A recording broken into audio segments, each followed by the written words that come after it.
बिस्मिल्लाहिर्रहमानिर्रहीम। Welcome to the next lecture.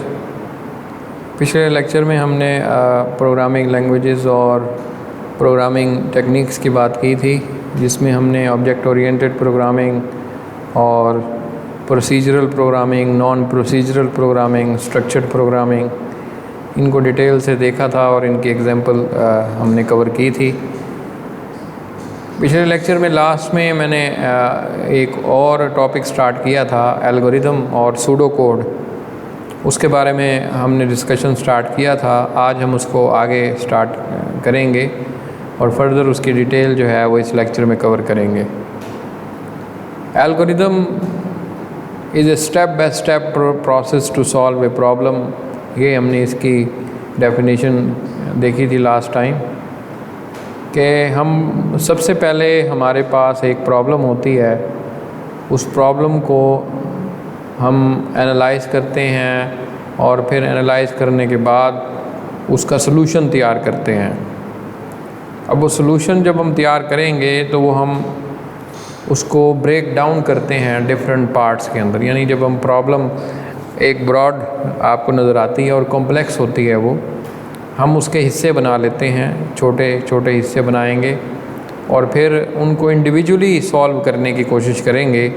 और जैसे जैसे वो सॉल्व होते चले जाएंगे, हम उनको स्टेप में कन्वर्ट करते चले जाएंगे और फिर वो तमाम आपके पास स्टेप्स आ जाएंगे, यानी मरहलावार तमाम चीज़ें उसमें आ जाएंगी और फिर हम फाइनली उनको सिक्वेंशली नंबरिंग दे देते हैं। और अब वो फ़र्ज़ करें जो सबसे पहले नंबर पे स्टेप करना होगा उसको हम नंबर 1 एलोकेट कर देंगे, number 2 and up to the number n तक यानी जा सकते हैं ये।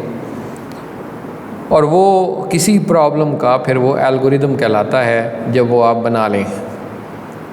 तो प्रोग्राम लिखने से पहले हम ये सलूशन बनाते हैं और फिर उस सलूशन को देख के यानी स्टेप्स को देख के हम किसी भी प्रोग्रामिंग लैंग्वेज के अंदर उसको कोड कर सकते हैं। कुछ जो लोग होते हैं वो ऐसे करते हैं कि सबसे पहले प्रोग्राम लिखते हैं फिर उसका एल्गोरिदम देख रहे होते हैं, लेकिन ये एक गलत मेथोडोलॉजी है।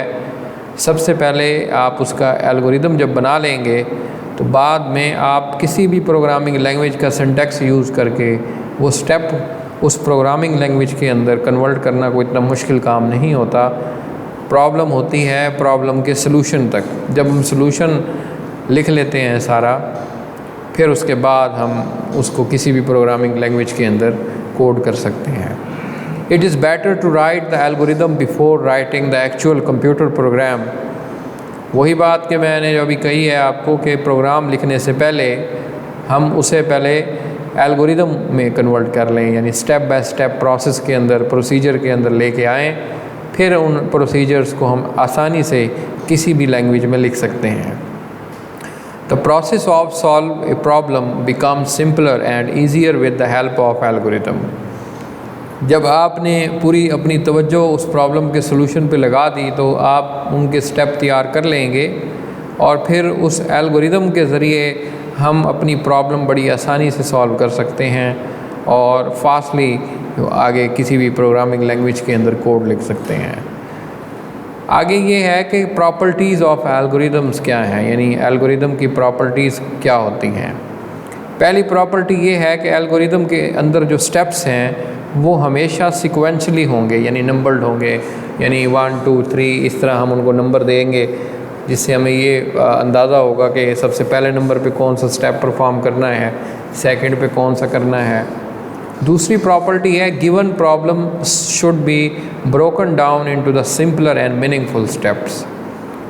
ये मैंने अभी बताया था शुरू में कि आपने प्रॉब्लम को छोटे हिस्सों में डिवाइड कर लेना है।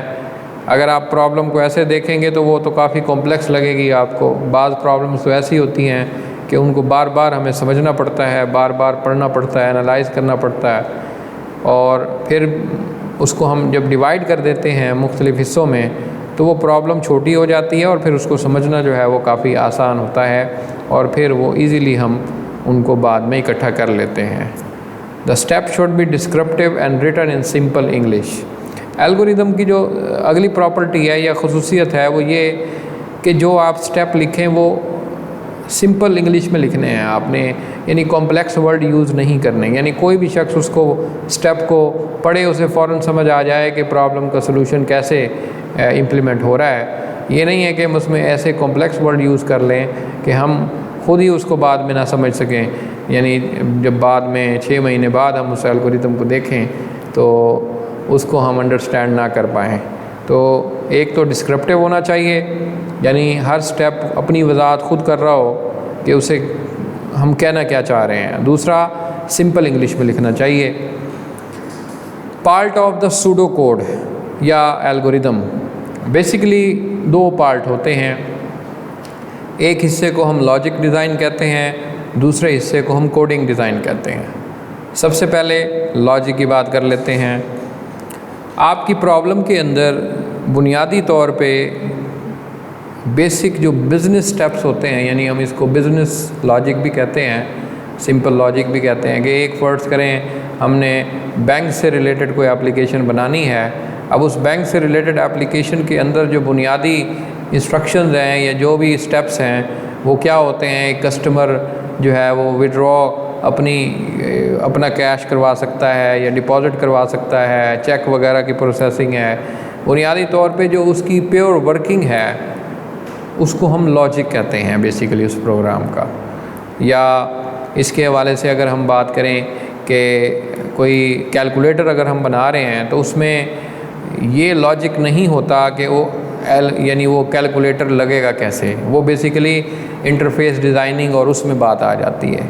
बुनियादी तौर पे लॉजिक डिज़ाइन के अंदर उस कैलकुलेटर में क्या चीज़ है कि नंबर्स के अंदर जो कैलकुलेशन होनी है उसका क्या प्रोसेस होगा, यानी बेसिक प्रॉब्लम क्या है, प्रॉब्लम यानी उस डोमेन से रिलेटेड क्या आप काम करना चाहते हैं।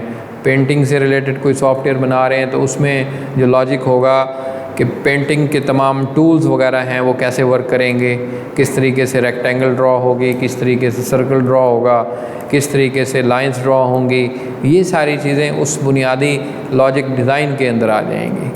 हॉस्पिटल से रिलेटेड कोई आप डेटाबेस या एप्लीकेशन बना रहे हैं तो उसमें लॉजिक डिज़ाइन क्या है, उसमें लॉजिक बेसिकली पेशेंट कैसे आप डील करते हैं, पहले कहाँ जाएगा, किसको मिलेगा और फिर उसको कहाँ रजिस्टर्ड करेंगे और उसके टेस्ट वगैरह और सारी डॉक्टर की परसेप्शन सारी चीज़ें जो है वो उस मरीज़ के हवाले से या डॉक्टर के हवाले से और नर्स जो है उनके हवाले से, तो ये सारी बिज़नेस लॉजिक कहलाती है उस डोमेन के अंदर रहते हुए।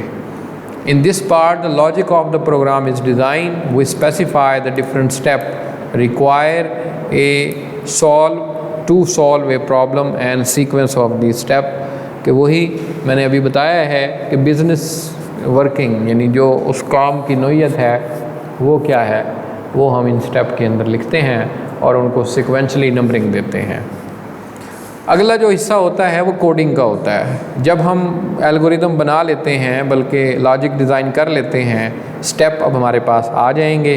अब हम उन एक एक स्टेप को लेके प्रोग्राम में कन्वर्ट कर देंगे।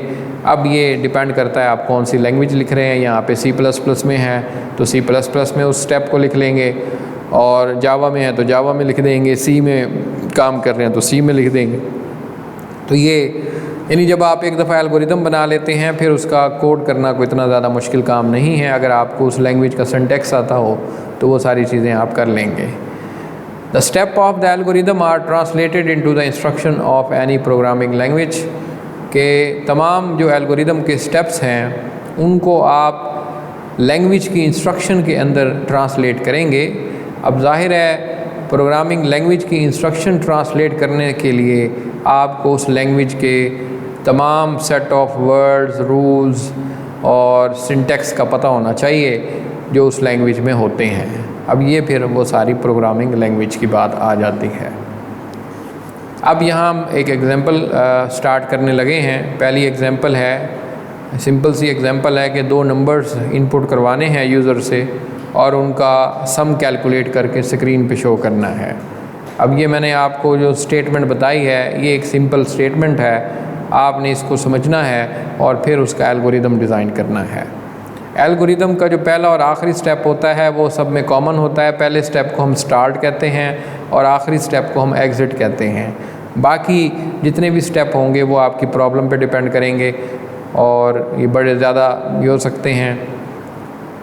दूसरी बात ये है कि एल्गोरिदम ज़रूरी नहीं है कि अगर मैं सोच के जो बना रहा हूँ दूसरा शख्स भी सोच के वैसा ही एल्गोरिदम बनाए, वो अपने जहन के मुताबिक उसका लॉजिक बनाएगा। हो सकता है कि दोनों में प्रॉब्लम एक ही हो, सॉल्व भी हो रही हो, लेकिन स्टेप्स किसी में ज़्यादा भी हो सकते हैं, किसी में कम भी हो सकते हैं। ये भी फिर वही डिपेंड करता है प्रॉब्लम पे।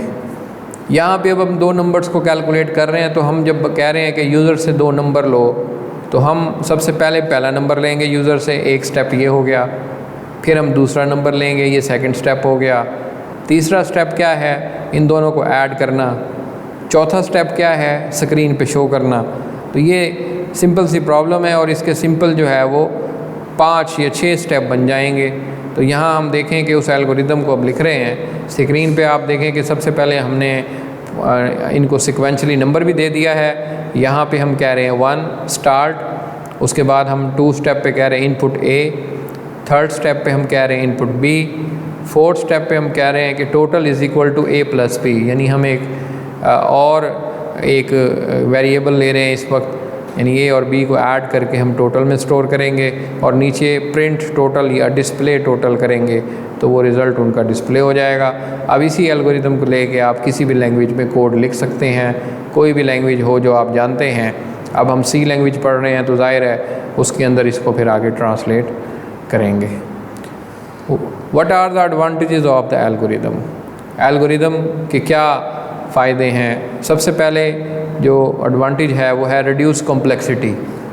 बज़ाहिर जो आपको एक प्रॉब्लम के अंदर बहुत ज़्यादा पेचीदगी नज़र आ रही होती है, कॉम्प्लेक्सिटी, एल्गोरिदम के जब आप स्टेप बना लेते हैं तो वो कॉम्प्लेक्सिटी ख़त्म हो जाती है, बल्कि ना होने के बराबर, क्योंकि वो आपको प्रॉब्लम ही समझ आ जाती है, तो फिर उसमें कॉम्प्लेक्सिटी का तो सवाल ही पैदा नहीं होता। दूसरा, इंक्रीज़ फ्लेक्सिबिलिटी। अब इसका क्या मतलब है? अभी मैंने आपको कहा है जब आप एक एल्गोरिदम बना लेते हैं तो फिर वो इतना फ्लेक्सिबल हो जाता है कि आप उसको किसी भी प्रोग्रामिंग लैंग्वेज के अंदर कोड कर सकते हैं। यानी एल्गोरिदम के स्टेप किसी लैंग्वेज पे डिपेंडेंट नहीं होते, बल्कि जेनेरिकली किसी एक सॉल्यूशन को ज़ाहिर कर रहे होते हैं और हम उस हर स्टेप को उठा के किसी भी लैंग्वेज के अंदर कन्वर्ट कर सकते हैं। बस शर्त उसकी ये है कि आपको उस लैंग्वेज का सिंटैक्स पता हो, वो लैंग्वेज आप जानते हों, तभी आप उसको और लैंग्वेज के अंदर लेके आप आएंगे। ये इसकी फ्लेक्सिबिलिटी का मतलब यहाँ पे यही है कि किसी भी लैंग्वेज में कोड किया जा सकता है। तीसरा जो एडवांटेज है वो एज ऑफ अंडरस्टैंडिंग है। जब कॉम्प्लेक्सिटी कम हो गई, बल्कि ख़त्म हो गई, तो अंडरस्टैंड हम आसानी से कर सकते हैं स्टेप को, यानी हर स्टेप हमें समझ आ रहा होगा और इजीली हम उसको फिर आगे सॉल्व कर लेंगे। तो ये चंद स्टेप्स हैं जो हमने देखे हैं। ये एडवांटेजेस भी देखे हैं हमने आज के लेक्चर में, और एल्गोरिदम की एग्जांपल भी हमने डिस्कस की, उसकी प्रॉपर्टीज़ भी देखी और उसकी एग्जांपल्स भी देखी काफ़ी सारी। तो बुक में भी आपने इस टॉपिक को पढ़ना है। अगले लेक्चर में हम अगली टेक्निक इंट्रोड्यूस करेंगे। तब तक के लिए खुदा हाफ़िज़।